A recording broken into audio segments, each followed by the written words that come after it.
성경은 마지막 시대에 하나님께서 누가 진짜 그리스도인인가라는 것을 드러내시기 위해서 두 가지를 통해서 시험하신다고 말씀되어 있습니다. 그것은 그 사람이 어떠한 믿음을 가지고 있는가 하는 것을 주님께서 시험하시는 것입니다. 그러면 그 사람이 정말 성경적인 올바른 믿음을 가지고 있으면 그 사람들이 계명을 지킬 것이라는 것입니다. 그러므로 하나님의 계명을 지키는 것과 예수님의 믿음을 가지고 있다고 하는 것은 마지막 시대에 하나님을 참 믿는 진짜 그리스도인인가 아닌가 하는 것을 판가름하는 기준이 되는 것을 우리가 성경에서 읽게 됩니다. 우리 요한계시록 14장 12절에 있는 말씀을 다시 한번 읽어보도록 하십니다. 요한계시록 14장 12절에 다음과 같이 말씀합니다. 여기 9절에 있는 말씀 보면 또 다른 천사가 셋째가 그 뒤를 따라 큰 음성으로 가로되 만일 누구든지 짐승과 그의 우상에게 경배하고 이마에나 손에 표를 받으면 그도 하나님의 진노의 포도주를 마시리니 그 진노의 잔에 섞인 것이 없이 부은 포도주라. 거룩한 천사들과 어린 양 앞에서 불과 유황으로 고난을 받으리니 그랬습니다. 이것은 맨 마지막에 최종적인 심판을 의미하는 것이죠.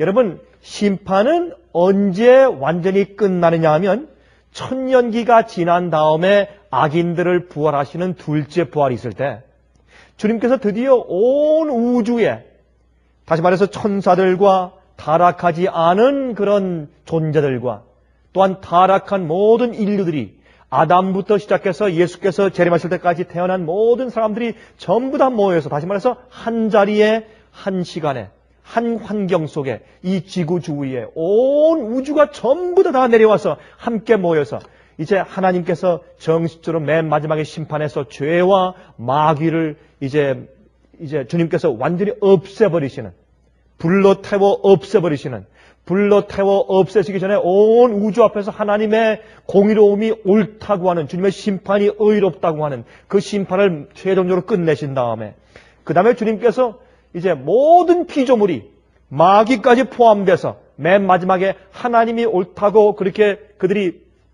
인정한 다음에 그 다음에 주님께서 맨 마지막에 심판하신 다음에 이 세상에 이제 모든 심판이 다 끝나버리고 모든 죄의 역사가 최종적으로 다 정리되고 없어지는 것을 우리가 이제 알고 있는 것입니다. 그것이 성경을 설명하는 것입니다. 그런데 이 장면 가운데서 여러분에게 말씀드렸지만 이 요한계시록에 있는 특별히 12장, 13장, 14장, 15장 계속해서 보면 꼭 마지막에 구원받을, 이 지구에서 구원받을 자가 14만 4천밖에 없는 것처럼 느껴질 정도로 기록되어 있습니다. 그것은 뭐냐면 이 지구의 이 선악과 대쟁투의 싸움이 점점 좁아져서 맨 마지막 장입니다. 여러분, 연극에서 맨 마지막 장입니다. 이제 카텐이 내려왔다가 올라갔다가 또 닫혔다가 열렸다가 여러 가지 인간의 타락의 역사가 6천년 동안 전부 다 보여준 다음에 맨 마지막에 최종적인 마지막 장입니다. 이제 이 장면 가운데서 주님께서 하나님의 구속의 경륜이 무엇이며 주님의 구원이 무엇이며 도대체 하나님께서 십자가 돌아가신 의미가 무엇이며 십자가의 보혈이 무엇이며 믿는 것이 무엇이며 성령을 받은 것이 무엇이며 거듭남이 무엇이며 성화가 무엇이며 순종이 무엇이며 왜 계명을 주셨으며 모든 성경에 있는 구속의 경륜이 한 장면으로 전부 끝나버리는데 그것이 14만 4천의 마지막 전쟁처럼 기록되어 있기 때문에 그렇습니다. 그래서 요한계시록에 있는 그 마지막 장면 마치 꼭 맨 마지막 그 무리를 중심으로 이루어져서 마치 그 사람들만 구원받고 끝나버리는 것처럼 그렇게 기록되어 있지만 사실은 이 요한계시록에 있는 그 예언은 맨 마지막 장면에 초점을 맞춰 좀 설명한 것입니다. 그러므로 창세기부터 있는 모든 성경이 여기 전부 다 와서 전부 다 결론 지어지는 것입니다. 구원의 모든 도리가 요한계시록에 와서 결론 지어주는 것입니다. 맨 마지막에 드디어 마귀와 그리스도 사이에 싸우는 전쟁의 맨 마지막에 마지막 주자들에 의해서 드디어 결정 지어지고 보여지는 것입니다. 디스플레이 되는 것입니다. 전부 나타내 보여지는 것입니다. 그래서 그 이슈 가운데서 보니까 맨 마지막에 이제 전쟁이 짐승의 우상에게 경배하지 말고 그 표를 받지 말라. 여기에서 이제 주님을 참되게 따르는 자와 주님을 따르되 가짜로 따르는 자들, 진짜 그리스도인들과 가짜 그리스도인들의 금이 정확하게 그어집니다. 근데 그 금이 그어지는 그 입장에서 이렇게 설명합니다. 12절에 결국에 가서는 보면 성도들의 인내가 여기 있나니 저희는 하나님의 계명과 예수 믿음을 지키는 자니라 그랬습니다. 그래서 두 가지를 지킨다 그랬습니다. 그 말은 우리 모두가 하나님의 계명을 지켜야 합니다. 원래 처음에 이 대쟁투의 싸움은 계명에 대한 전쟁이었기 때문에 맨 마지막에 계명을 순종하는 것으로 끝나게 되어 있지 않습니까? 그러면 이 계명을 지키는데 예수의 믿음을 지키지 않는 자들은 계명을 지킬 수 없다는 것입니다. 그래서 하나님의 계명과 예수 믿음은 하나로 엮어져서 설명되어 있습니다. 결국에 가서 맨 마지막에 하나님의 계명을 예수의 믿음을 가지고 지키는 그 일을 인내를 가지고 이것은 patience라고 보다 long suffering입니다. 계속 견디면서 별하별 잘못된 교리의 바람이 불지라도 별하별 오해와 핍박이 있을지라도 별하별 해로운 일을 당할지라도 끝까지 견디면서 나아간 증인들의 경험이 하나님의 계명과 예수 믿음을 지키는 자들이라고 설명하는 것입니다. 그래서 이 하나님의 계명을 지키고 예수 믿음을 지키는 자들이 바로 맨 마지막에 주 앞에 서는 성도들의 특징으로 기록되어 있습니다. 자, 그런데 예수님의 믿음을 통해서만 하나님의 계명을 지킬 수 있다고 설명하는 것입니다.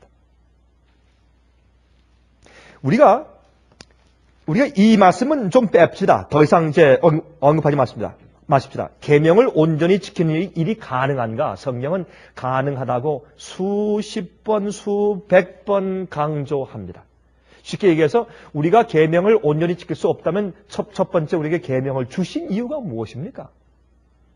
예수님께서 십자가에 돌아가시면서 계명을 폐한 것이 아니라면 주님께서 무엇 때문에 계명을 지키는 일을 또 마지막 시대에 또 언급하셨겠습니까? 그렇죠? 십계명이 십자가에서 폐한 것이 아니죠. 만약 십계명이 십자가에서 폐한 것이라면 맨 마지막 시대에 이렇게 계명에 대해서 강조할 이유가 없습니다. 그건 이치에 맞지 않는 일입니다. 자, 이런 말씀을 계속 드리는 것은 여러분이 이해한다고 할지라도 제 이 말씀을 비디오를 통해서 보고 있는 분들은 이런 말씀을 계속 들어야 합니다. 계속 이 말씀이 제가 무슨 의도로 말씀드리는 것인지 이해해야 할 것입니다. 그런데 제가 여기 이슈가 있습니다. 여기 왜 성경은 하나님의 계명을 지키는데 예수의 믿음을 갖다 붙여놓았는가? 이게 중요한 것입니다. 이 세상에서 하나님의 계명을 온전히 지키는 삶을 보여주신 분이 예수 그리스도입니다. 예수님이 하나님의 아버지의 계명을 온전히 지키는 것이 무엇인지 보여주신 생의 삶을 보여주신 분이 예수님이에요. 예수님께서 사신 삶이 예수의 믿음입니다. 여러분이 헬라 말로 보아도 그렇고 또한 영어로 보아도 그렇고 예수의 믿음은 예수를 믿는 믿음도 되지만 예수께서 이 땅에 사실 때 가지고 있었던 믿음입니다. 그러니까 예수님의 믿음이에요. 예수께서 가지고 계셨던 믿음입니다. 이 땅에서 죄된 몸을 가지고 사셨지만은 온갖 유혹과 온갖 핍박과 온갖 어려운 일을 당하셨지만 그래도 아버지의 계명을 온전히 지킬 수 있었던 그 믿음, 그것이 무엇이냐 말입니다. 그것을 우리도 소유하지 않으면 하나님 아버지의 계명을 지키는 것은 불가능하다 그 말입니다. 그것을 말하는 것입니다. 자, 그러면 제일 먼저 마태복음 12장을 좀 보십시다. 우리 다 같이 마태복음 12장 33절부터 있는 말씀을 좀 읽어보도록 하십시다. 마태복음 12장 33절부터입니다. 나무도 좋고 실과도 좋다 하든지 나무도 좋지 않고 실과도 좋지 않다든지 하라. 그 실과로 나무를 아느니라. 다시 말해서 무슨 말입니까? 우리 마음이 어떠냐에 따라서 우리의 생활과 우리의 행동도 그렇게 나온다고 말이죠. 다시 말해서 마음은 좋은데 행동이 나쁘다. 마음은 나쁜데 행동이 참 아름다워. 이것은 말에 맞지 않는다고 말입니다. 그래서 마음과 우리 생의 열매가 같다고 말입니다. 34절. 독사의 자식들아 너희는 악하니 어떻게 선한 말을 할 수 있느냐. 이는 마음에 가득한 것을 입으로 말합니다. 여러분, 우리가 아무리 미사여구를 말한다고 할지라도 우리 마음 가운데 있는 동기로 심판하시는 것이 하나님이시죠. 하나님께서 우리 마음을 보시니까 우리 마음의 동기로 심판하십니다. 35절. 선한 사람은 그 쌓은 선에서 선한 것을 내고 악한 사람은 그 쌓은 악에서 악한 것을 내느니라. 다시 말해서 우리가 순종하는 것은 무엇으로 한단 말입니까? 마음으로 한단 말입니다. 마음으로. 예수님의 믿음의 제일 중요한 이슈는 예수님의 마음이 어떠했느냐는 것입니다. 예수님의 마음은 마음의 뿌리부터 거룩한 분이었습니다. 예수님의 마음의 뿌리부터 신령한 것이었습니다. 예수님의 마음의 뿌리부터 거듭난 것이었습니다. 이것이 예수님의 마음이었습니다. 그것이 예수의 믿음이었습니다. 예수님의 믿음의 시작은 예수의 마음으로부터 시작합니다. 그러므로 예수의 믿음은 계명을 지킨다고 하는 것은 마음으로 지키는 것이기 때문에 예수님께서 계명과 일치한 마음을 가지고 있었다고 말입니다. 그것이 예수님의 믿음의 출발입니다. 우리가 거듭나서 예수 그리스도의 마음을 받지 아니하면 예수의 믿음을 가질 수가 없습니다. 예수의 믿음을 형식적으로 우리의 마음의 이해로 가질 수 있지만 그러나 정말 예수의 믿음을 소유할 수는 없는 것입니다. 논리적으로는 이해가 되죠. 소유할 수가 없는 것입니다. 그래서 예수님의 믿음을 이야기할 때 예수님의 마음을 먼저 우리가 이해해야 할 것입니다. 우리 마음이 어떠냐에 따라서 우리 마음 속에 있는 나무가 어떠냐에 따라서 열매가 그러다 그 말입니다. 여러분 시편 40장 8절에 말씀했습니다. 이것은 예수님께서 당신께서 앞으로 어떻게 하실 것에 대한 예언을 예수님의 생을 예언하신 것입니다. 시편 40장 8절입니다. 나의 하나님이여 내가 주의 뜻 행하기를 즐기오니. 이게 예수님 마음이었습니다. 나의 하나님이여 내가 주의 뜻 행하기를 어떻게 한다고요? 즐기오니. 즐기오니.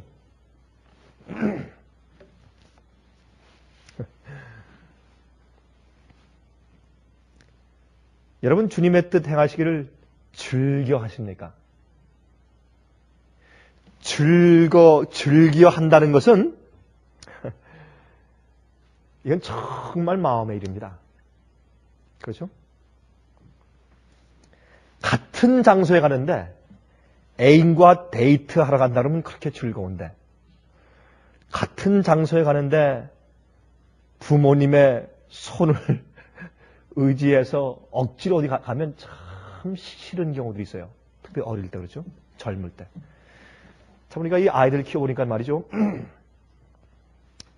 아이가 어릴 때 2살, 5살, 7살 정도까지만 해도 그냥 막 아빠가 가면 울고 따라간다 그러고 말이죠. 졸졸 다니고 그러더니 이 아이들이 크니까 말이죠. 나중에 12살, 13살, 14살 그러니까 자꾸 아빠가 같이 손잡고 가는 건 아주 남들이 눈에 볼까봐 이상하게 생각하고 그러죠. 예. 그리고 옛날 좀 이제 어릴 때 그렇게 따라다니는 그런 심정이 없어지는 것입니다.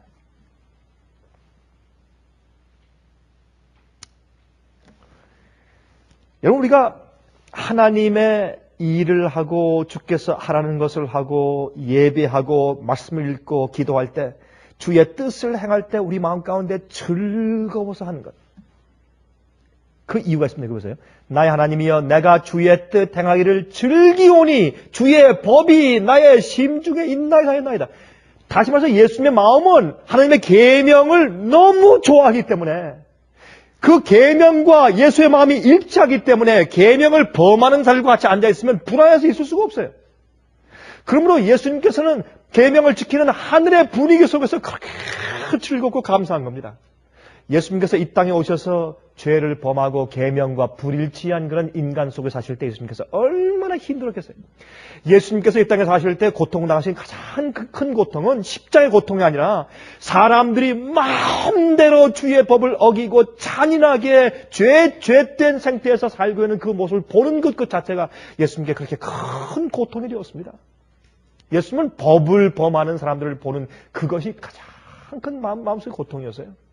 예수님 마음 가운데. 그러므로 예수님의 마음 가운데 주의 법이 나의 심중에 있습니다. 내가 주님의 뜻을 행하고 주님의 계명을 지키는 것이 내가 얼마나 즐겁고 좋은지 모릅니다. 그렇게 해서 남을 사랑하는 것이 그렇게 좋고, 예? 남을 인격적으로 대하는 것이 그렇게 즐거운 일이고, 남을 속이지 않고 남에 대해서 좋게 얘기해 주는 것이 그렇게 즐거운 일이 돼야 돼. 주의 뜻 행하는 것이 즐거운 것. 시편 119장 97절, 126절, 127절 이렇게 말씀되어 있습니다. 내가 주의 법을 어찌 그리 사랑하는지요. 내가 주의 법을 어찌 그리 사랑하는지요. 내가 그것을 종일 묵상하나이다. 저희가 주의 법을 폐하여 싸우니 지금은 여호와의 일하실 때입니다. 그러므로 내가 주의 계명을 금 곧 정금보다 더 사랑하나이다. 이건 마음의 문제죠. 마음의 이야기죠. 순종은 마음에서 오는 것입니다. 그래서 예수님의 생애를 기록한 책 가운데 가장 훌륭한 책인 미국에 있는 미국의 국회 도서관에서 예수님의 생애를 기록한 책 가운데서 가장 훌륭한 책이라고 기록한 Desire of Ages, 시대 소망이라는 책의 668페이지에 이렇게 말씀하지 않습니까? 모든 참된 순종은 마음에서 우러나오는 것이다. 그거 아니면, 여러분, 이거 아니면 우리의 계명을 지킬 수 없습니다. 억지로 지키는 것, 의무감에서 지키는 것은 순종이 아닙니다. 순종하려고 애쓰는 것은 순종이 아닙니다. 순종해야 순종입니다. 순종은 마음속에서 우러나서 해야 순종입니다. 아닌 것은 순종이 아닙니다. 그래서 성경은 말하기를 성도의 인내가 여긴나니 저들은 하나님의 계명과 예수 믿음을 같이 지키는 자라 그랬습니다. 예수의 믿음을 가지고 있어야 계명을 지킬 수 있습니다. 하나님께서 우리에게 예수 그리스도의 의의 옷을 입혀주시는 것은 예수님께서 이 땅에 사실 때 아버지의 계명을 지키신 그 순종의 경험, 그 예수의 믿음의 경험, 그 예수의 마음을 가지고 그렇게 순종한 그 거룩한 온전한 순종을 우리가 하는 순종 속에서 예수님께서 순종하신 것처럼 받아주시는 것이 그 예수님의 의입니다. 그것이 우리에게 덮여져 있어요. 왜요? 우리가 끝에 심판받기 전까지 주님께서 우리의 생애와 우리 순종을 그렇게 용납하시는 것입니다. 예수님을 통해서. 이렇게 말씀했어요. 그리스도와 함께 일하는 것은 마음이다. 만일 우리가 동의한다면, 참 재미있는 말씀이었어요. 만일 우리가 동의한다면 그분은 우리의 마음과 정신을 당신 자신의 것으로 간주하시고 우리의 사상과 목적을 당신의 뜻과 일치하도록 섞어 놓으실 것이다. 그리하여 우리가 그분에게 순종한다면 그것은 우리 자신이 받은 자극을 실행에 옮기는 데 불과하게 될 것이다. 이것은 빌립보서에 있는 말씀하고 아주 정확하게 문맥이 맞는 말씀입니다. 하나님께서 우리를 인도하실 때, 우리를 구원하실 때 어떻게 하신다고요? 우리 마음 가운데 소원을 두고 어떻게 하신다고요? 행하게 하신다. 소원을 두고 행하게 하신다. 그거는 초자연적인 경험입니다. 초자연적인 경험입니다. 우리가 마음 가운데 동의하고 주님 내게 그것을 주십시오 하고 간절히 바라기만 하면 주님께서 당신의 사상과 목적을, 당신의 뜻을 우리 마음과 섞어 놓으셔서 우리 마음 가운데 주님의 뜻을 즐거워하고 주의 사랑을, 계명을 사랑하고 주님의 뜻대로 하고 싶어서 주님과 하고 싶습니다는 그런 즐거워하는 마음을 내 마음속에 소원이 그렇게 끌어오르게 하셔서 행하게 하신단 말입니다. 그러면 우리의 순종은 주님께서 내 마음 가운데 거하셔서 우리가 예수의 마음을 받으면 우리가 순종하는 마음이 생겨버리면 우리 속에서 생기는 자극, 우리 속에 생기는 impulse, 우리 속에서 자연히 생기는 충동에 따라서 그 자극에 따라서 이 실행에 옮기는 것이 무엇입니까? 순종입니다. 그것이 계명을 순종하는 것이라고 했습니다. 이게 믿음입니다. 이것이 믿음으로 말미암는 의입니다. 여러분 제가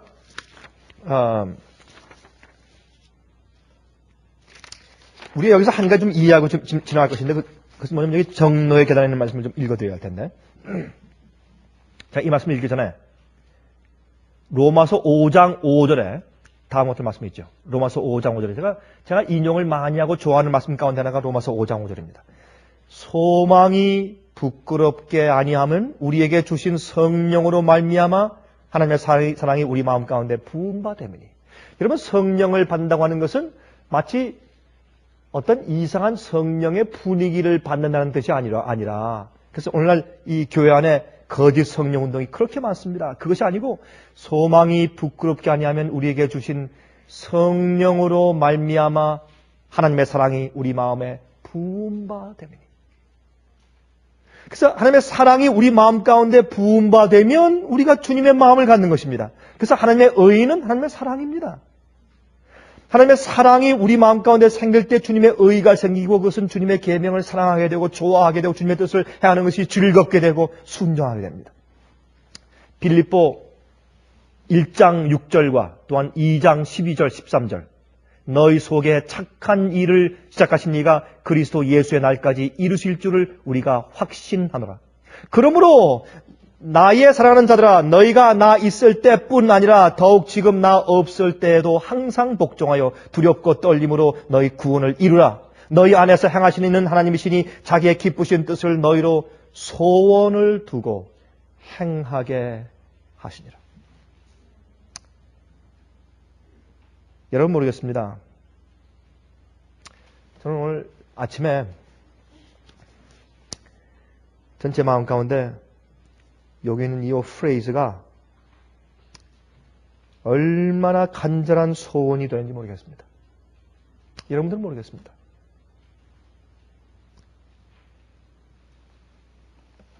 너희 안에서 행하시는 이는 하나님이시니 자기의 기쁘신 뜻을 위하여 너희로 소원을 두고 하나님 제발 제 속에 항상 끊임없이 컨티뉴스 계속적으로 예수님의 소원을 제가 넣어주십시오. 그게 제 기도입니다. 저도 많이 해봤지 않습니까? 그게 없으면 순종이 안 되더라고요. 여러분들은 저보다 의지가 강하시고 훈련이 잘 돼서 또 가정교육이 더 훌륭해서 더 잘 되실지 모르겠습니다. 그러나 성령으로 하나님께서 우리 마음속에 주님의 뜻을 따라 살고 싶은 주님의 뜻을 행하는 것이 즐거운 그런 소원을 하늘에서 초자연적인 능력으로 성령으로 하나님의 사랑이 내 마음 가운데 부어지지 않으면 순종할 수 없는 것을 저는 인정합니다. 저는 그것을 솔직하게 인정합니다. 왜냐하면 제가 심판대 앞에 설 때 주님께서 제가 어떤 일을 행했을 때 내가 왜 그렇게 했느냐 하는 동기로 심판하시기 때문에 전 자신이 없습니다. 동기를 가지고 심판하기 때문에 전 자신이 없어요. 그것은 하나님께서 내 마음 가운데 그런 동기와 소원을 내 마음 가운데 넣어주는 기적을 베푸시지 않고는 자신이 없어요.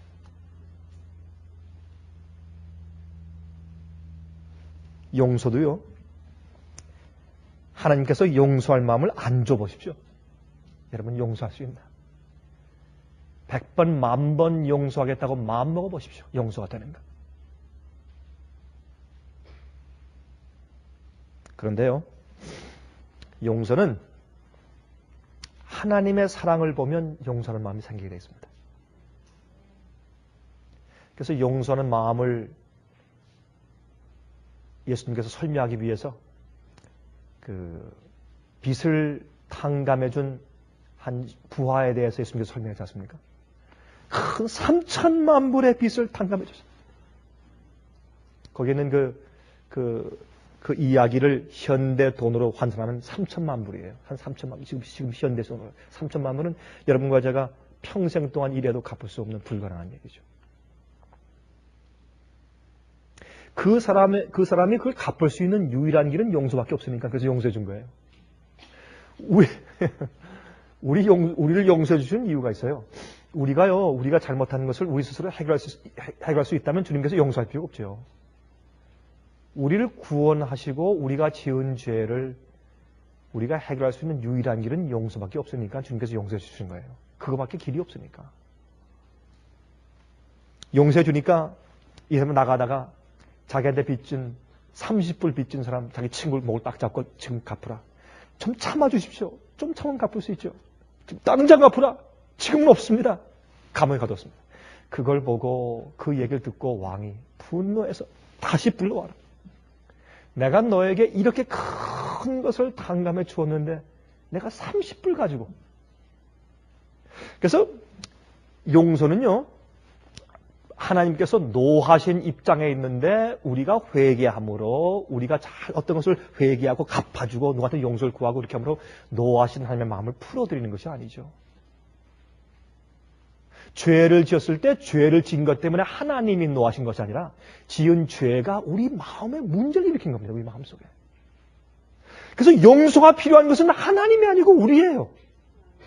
그 죄를 지은 죄의 대가를 우리가 받은 것이지 죄 때문에 하나님께 아무런 문제가 안 생겼어요. 그래서 죄는 우리 마음 가운데 병들게 했습니다. 이 병든 이 마음으로 절대로 계명을 지킬 수 없다는 겁니다.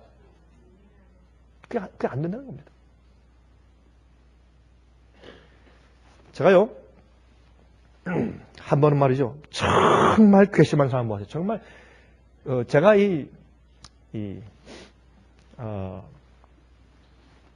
제가 지금 살면서, 참 그 사람은 정말 괘씸하다.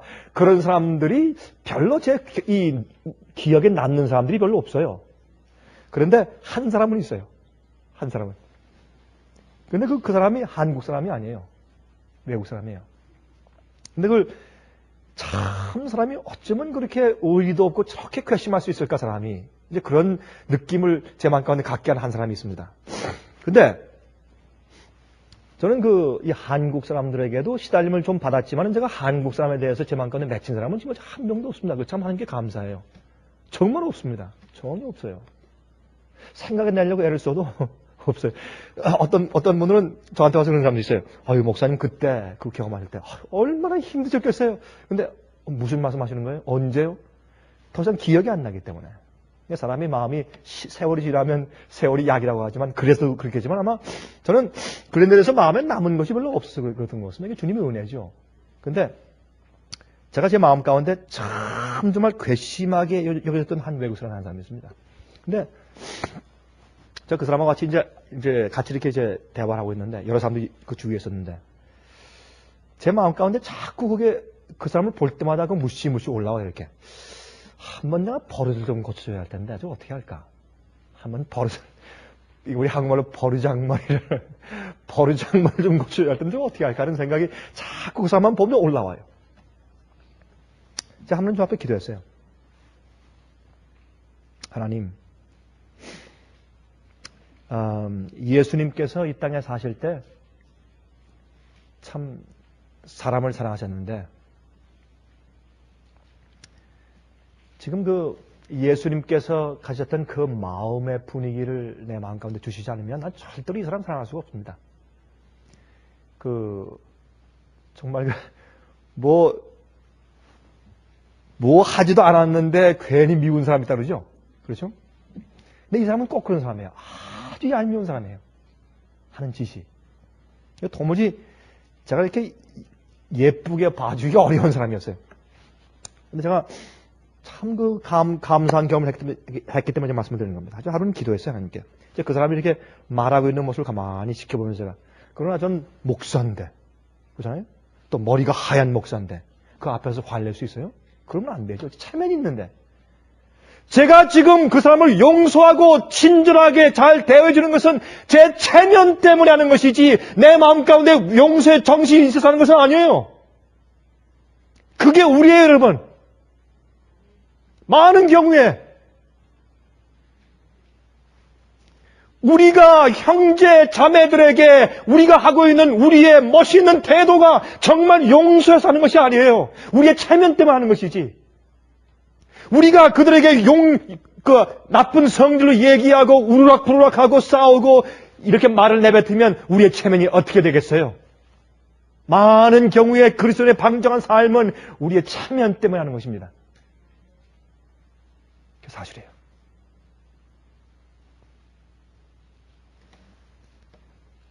그래서 제가 그 생각이 들어왔어요. 제가 그 사람을 보면서. 제가 함께 기도했어요. 하나님이시여.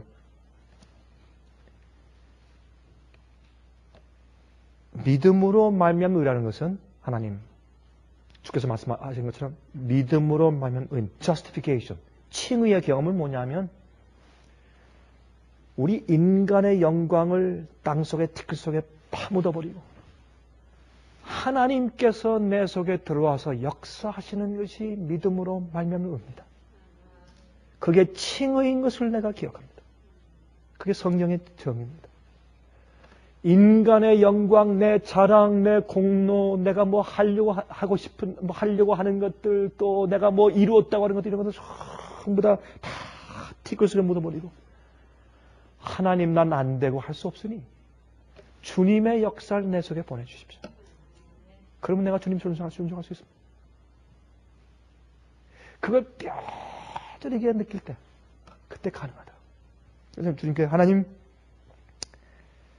내가 저 사람 사랑해야 되는데 좀 보면 볼수록 저 사람이 내게 끼친 해를 생각하면 참 고약하고, 또 어떤 때 가만히 보면 그 하는 행동이 참 얄미운데 주님, 내가 이걸 어떻게 해결해야 되겠습니까? 그러니까 남들과 대화할 때 말이죠, 은근히 그 사람에 대해서 안 좋은 평판을 하려고 하는 그런 마음이 자꾸 올라오는 것입니다. 그렇죠? 내 이웃을 내 몸같이 사랑하라. 또 내 이웃에 대해서 거짓 증거하지 말라. 그게 뭐예요? 남들에 대해서 평가해 줄 때, 예? 내가 느끼는 내 마음의 ill feeling, 잘못된 감정에 입각해서 평가해 주지 말란 말입니다. 그건 거짓 증거입니다. 그 잘못 주는 것입니다. 남의 이야기를 다른 사람에게 잘못 증거해주고, 잘못 얘기해주고, 잘못 전달해주는 것입니다. 왜? 내 마음속에 있는 내 마음속의 감정을 감정을 통과해서 나가기 때문에 삐뚤어져 나가는 것이에요. 이렇게. 햇빛이 들어오는데 이게 굴절돼서 나가는 것이에요. 그게 우리 마음이에요. 우리 마음은 삐뚤어져 있어요. 그래서 매일 거듭나야 합니다. 제가 저 앞에 기도했어요. 하나님이시여, 저 좀 도와주십시오. 좀 도와주십시오. 한 주 앞에 기도했어요. 주변 사람들은 다 지금 떠들면서 얘기하지만 다 모르죠. 저 혼자만 이렇게 기도했어요.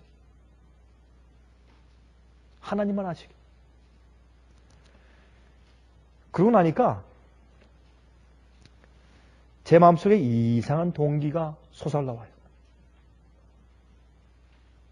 저도 모르게 제가 이렇게 얘기 다 끝나고 방 안에서 얘기 한참 하고 끝나고 나가면서 저도 모르게 제 손이 지나가면서 바로 제가 아주 정말 얄밉게 생각하고 그 사람이 저한테 해를 끼쳤는데, 그 사람이 지나갈 때 저도 모르게 지나가면서 제가 손을 잡았어요. 이렇게.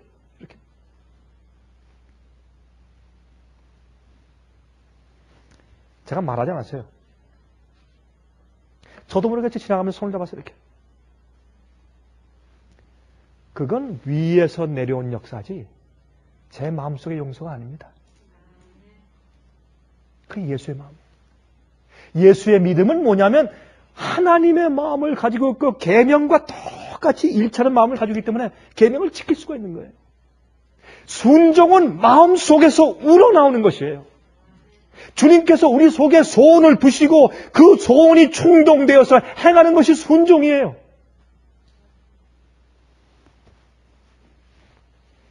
그래서 성령으로 말미암아 우리 마음 가운데 하나님의 사랑이 부어진 바 된다고 말했어요. 우리가 아이들이 잘못할 때 일로 와! 야치고 막 좀 때려준다고 하지. 일로 와! 손을 끌고 와가지고 자, 집사님께 좀 잘못했습니다 해. 얘기해. 잘못했습니다 좀 말씀드려. 그러면 조그만 아이들이 뭐라 해.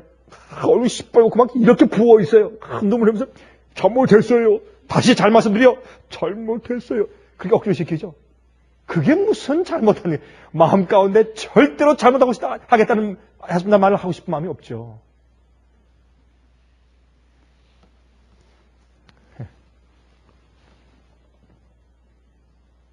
그게 우리 심정입니다. 그게 우리 심정입니다. 그래서 우리가 용서를 받아야, 하나님께 우리가 용서를 받고 새로운 마음이 생겨야, 그래야 남을 용서할 수 있게 되는 거예요. 여러분, 어떤데 우리 말이 뾰족하게 나오죠? 그냥 금방 기다렸다는 듯이 이렇게 그냥 닭이 쪼듯이 말이에요. 닭은 말이죠. 닭 위에 머리가 이렇게 앉아서요. 왔다. 이 닭의 목에뼈는 우리 목뼈하고 달라요. 닭은요, 무기가 이 주둥이밖에 없어요. 그렇죠? 우리는 발도 있고 손도 있잖아요. 닭은 주둥이밖에 없기 때문에 항상 이렇게 하는 게 칵 한다 그러죠, 이렇게. 카키. 우리가 거듭나지 않으면요, 우리가 카키래, 카키, 영어로. 카키. 딱 이렇게 하고 있다 조금만 이렇게 하고 큰 쪼듯이 말이 나와요. 그래서 성경의 사도 바울이 말하기를 우리의 말을 은혜로 소금 치듯이 은혜로 고르게 함처럼 하라. 말이 은혜로워야 돼요. 그렇게 안 되는 이유는 어딘지 아세요? 하나님께 용서하지 않아서. 용서받으면 마음이 온전해져요. 남을 용서할 수 있게 돼요. 그럼 말이 유순하고 부드럽게 돼요. 말이. 이게 예수님의 믿음이에요. 하나님의 계명을 지킨다고 하는 것은 요거 안 하고 저거 안 하고 그것이 아니라 주님의 뜻대로 사는 모든 생애가 하나님의 예수의 마음이 내 마음 가운데 부어진 바 되었기 때문에 하나님의 사랑이 내 마음 가운데 부어진 바 되었으므로 그 사랑이 내 마음속에 주는 충동으로 내가 이행해 나아가는 생애 자체가 예수의 믿음이고 그것이 예수의 마음이에요. 그래야 계명에 대한 순종이 가능한 것입니다. 이것을 말하는 것이에요. 여러분, 노아가 방주를 짓는 것은 참 힘든 일이었어요. 정신나간 일이었어요. 그러나 이렇게 생각하세요. 노아가 하나님을 얼마나 사랑하고 주님을 신뢰하고 믿었으면 120년 동안 방주를 지었겠어요. 안 그래요, 여러분? 얼마나 노아가 주님을 사랑하고 하나님의 마음을 받고 주님을 신실하게 사랑하고 신뢰했으면 120년 동안 망치기를 했겠어요. 누가 뭐라고 하든지. 그게 순종 아니에요? 노아가 방주를 지은 건 하나님의 계명을 지키는 의로운 삶이었어요. 얼마나 하나님 사랑하고 매일매일 성령의 감동이 있었으면 120년 동안 방주를 지었어요. 그렇죠?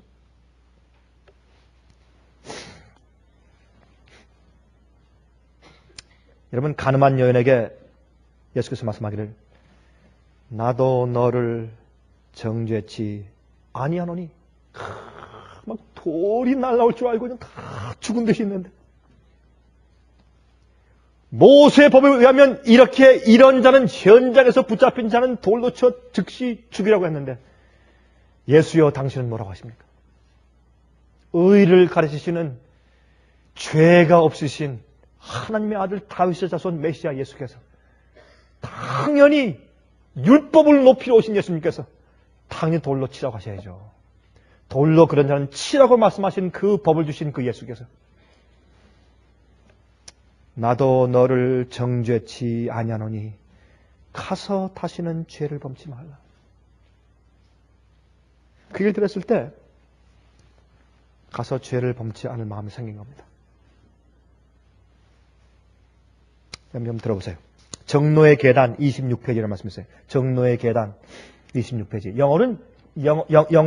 영어의 그 단어는 좀 다르죠. Steps to Christ. 그리스도께 나가는 계단.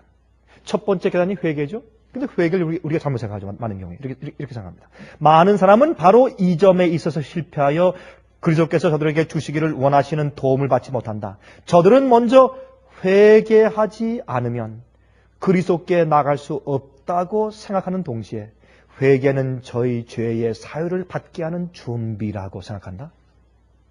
아니에요. 회개는 예수님께 죄의 용서를 받게 하는 준비라고 생각한다? 아닙니다. 회개는 우리가 예수님의 사랑을 보고 이해하기 전까지 회개가 생기지 않습니다. 그래서 그렇습니다. 여기 관건이 있습니다. 그러므로 모든 옳은 동기의 근원이 되신다. 예수님께서는 오직 그분만이 우리 마음 가운데 죄에 대한 증오심을 넣어주실 수 있는 유일한 분이시다. 진리와 순결에 대한 모든 욕망, 우리 죄에 대한 모든 감각은 그리스도의 신이 성령이 우리의 마음에서 활동하시는 증거이다. 그리고 우리가 갈바리 십자가에 달리신 하나님의 어린 양을 바라볼 때 구속의 오묘한 이치가 우리의 마음을 깨우치기 시작하고 하나님의 인자하심이 우리를 회개로 이끄는 것이다. 그리스도께서 죄인들을 위하여 죽으심으로써 측량할 수 없는 사랑을 나타내셨나니 죄인이 이 사랑을 주목할 때 이 사랑이 심정을 부드럽게 하고 마음에 감명을 주고 심령에 통회하는 생각을 일으킨다. 그래서 갈라디아 2장 20절에 사도 바울이 말하기를 우리가 그리스도와 함께 십자가에 못 박혔나니 우리 스스로 십자가에 못 박힐 수 없어요. 우리가 예수님의 십자가를 바라볼 때 우리가 죽을 마음이 생겨요. 왜요? 너무나 아름다우신 주님과 나를 비교할 때 내가 죽고 싶어요. 그래서 십자가 못 박히게 되는 것입니다. 그래서 회개는 우리가 주님을 가만히 바라볼 때 생기는 부산물입니다. 그때 우리 마음 가운데 소원이 생깁니다. 주님의 뜻대로 살 소원이 생깁니다. 회개하게 되고 우리가 지은 죄 때문에 체면 때문이 아니에요. 우리가 한 그 짓 때문에 우리가 슬퍼져요. 내가 왜 그랬는가 하는 생각이 들어가요. 내가 한 그 일 자체 때문에 참 슬퍼지고 내가 미워져요. 죄가 싫어지고 내가 더 이상 그런 일을 하지 말아야 되겠다. 그 죄는 나를 아프게 하고 남들을 아프게 하고 하나님을 아프게 하는 것을 느끼게 돼요. 그 죄 자체가 싫어지고 미워져요. 그 사람이 그때 겸손하게 돼요. 전 가끔 그런 얘기를 합니다. 겸손은요, 우리가 겸손하려고 아무리 연구를 해보십시오. 겸손하는 사람인가. 겸손은요, 우리 자신을 미워하게 될 때 겸손하게 돼요. 하나님께서 우리를 낮추어 버리는 경험을 해보십시오. 금방 겸손하게 되지. 금방 거꾸러지지. 그게 겸손입니다. 그래서 회개는 그렇게 심령에 통하는 생각이 들어올 때 생기는 것입니다. 실물교훈 188페이지에 예수님의 예화에 대해서 잘 설명한 책인 실물교훈 188페이지에 이렇게 말씀했습니다. 유대인들은 하나님의 사랑이 죄인에게 베풀어지기 전에 먼저 회개하지 않으면 안 된다고 가르쳤다. 그들의 관점에서 볼 때 회개는 사람이 하늘의 은총을 얻는 하나의 행위다. 그렇게 그들이 생각했어요. 바리새인들이 놀라서 이 사람이 죄인을 영접한다고 부르짖는 것은 이러한 관념에서 나온 것이다. 회개치 않은, 정결케 하지 않고 고백하지 않은, 깨끗게 하지 않은 이 사람들과 어떻게 주님께서 함께 식사하시고 같이 어울리는가 그렇게 느꼈단 말입니다. 그들의 의견에 따르면 그리스도께서는 회개한 사람 외에는 아무도 당신에게 가까이 하도록 해서는 안 된다는 것이었다.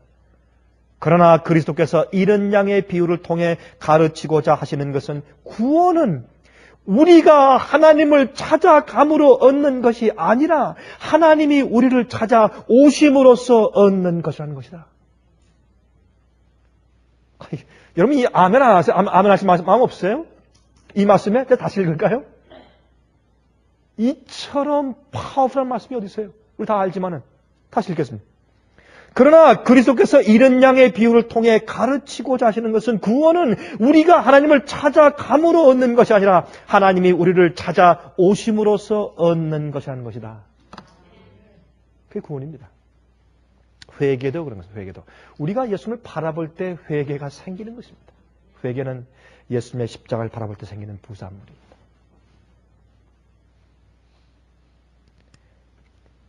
깨닫는 사람도 없고 하나님을 찾는 사람도 없고 다 곁길로 나갔다고 하셨다. 하나님이 우리를 사랑하시도록 하기 위하여 우리가 회개하는 것이 아니라 우리가 구원 얻기 위해서 주님께서 우리를 어여삐 봐주시기 위해서 회개하는 것이 아니라 우리로 회개하도록 하기 위하여 그가 당신의 사랑을 우리에게 나타내시는 것이다. 그게 회개입니다. 그런 후에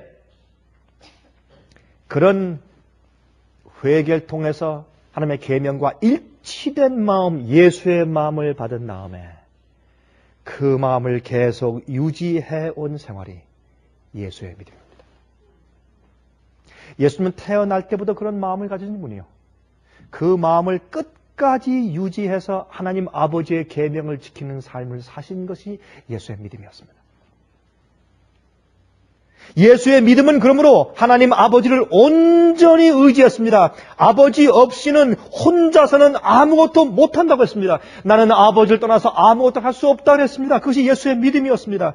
그것은 영적인 것이죠. 아니 예수님 없이도 우리가 운동할 수 있어요. 그렇죠? 요리 잘할 수 있어요. 돈 잘 벌 수 있어요. 예수님 없이 잘하는 건 많아요. 세상 사람들 보세요. 예수님 없이 다 잘들 해요.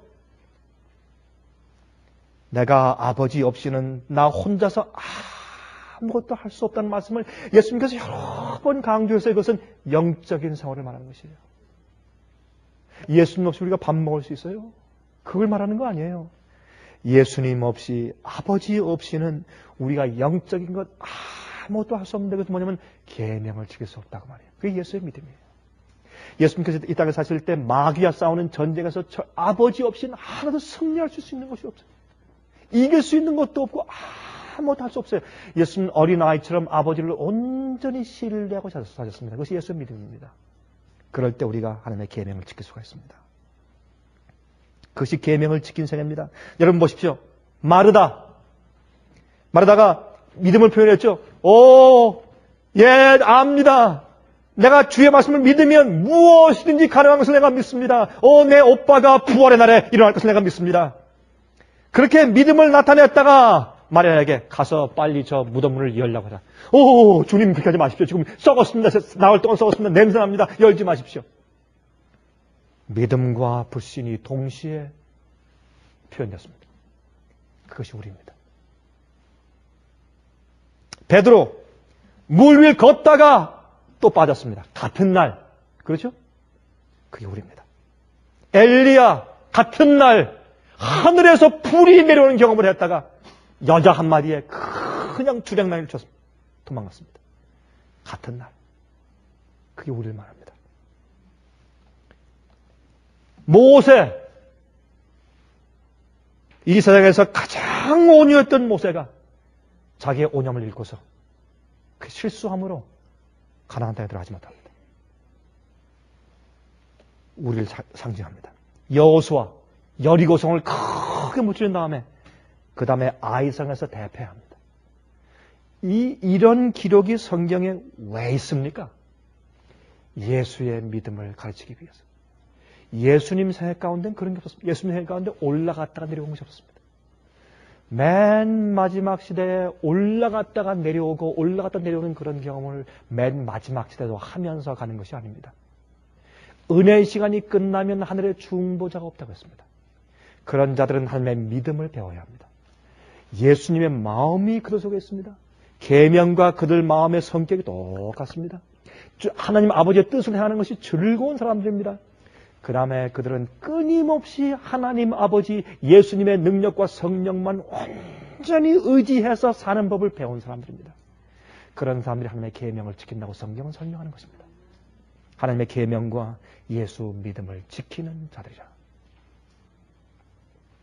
그래서 정말 예수의 마음과 예수의 믿음이 우리 마음속에 올올이 들어와 바뀔 수 있도록 하시기를 제가 간절하게 바랍니다.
예수님의 재림이 가까워오고 있습니다. 지금은 영원한 하늘을 위해 준비해야 될 때입니다.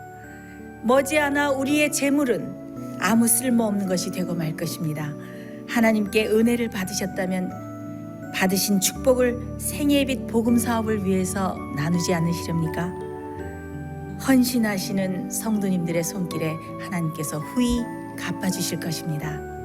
후원해 주시는 모든 성도님들께 감사드립니다.